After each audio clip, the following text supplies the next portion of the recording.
கிறிஸ்துவுக்குள் பிரியமானவர்களே, தெருவில் நின்று ஆண்டவராக இயேசு கிறிஸ்துவை பற்றிய சுவிசேஷத்தை அறிவித்துக் கொண்டிருந்த நபரை ஓடி வந்து மற்றொரு நபர் கன்னத்தில் தாக்கும் ஒரு காட்சி சமூக வலைதளங்களில் வெளியாகி அனைவரையும் அதிர்ச்சியடைய வைத்துள்ளது.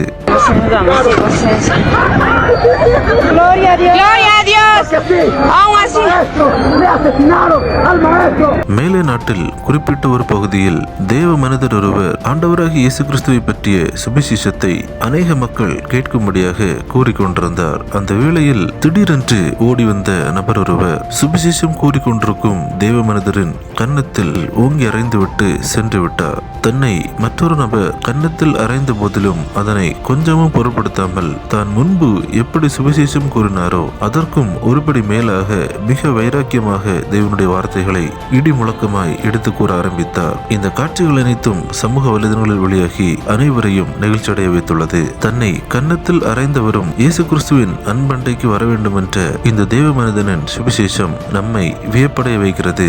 இந்த அருமையான காட்சிகளை தவறாமல் உங்கள் நண்பர்கள் அனைவருக்கும் பகிர்ந்து கொள்ளுங்கள். நம் தேவனுடைய நாமம் மகிமையடையட்டும். கிறிஸ்துவுக்குள் பிரியமானவர்களே, இந்த தகவலை தவறாமல் உங்கள் நண்பர்களுக்கும் பகிருங்கள். எங்களோடு இணைந்து பயணிக்க இந்த சேனலை சப்ஸ்கிரைப் செய்து கொள்ளுங்கள். தேவன் தாமே உங்களை ஆசீர்வதிப்பாராக. ஆமென்.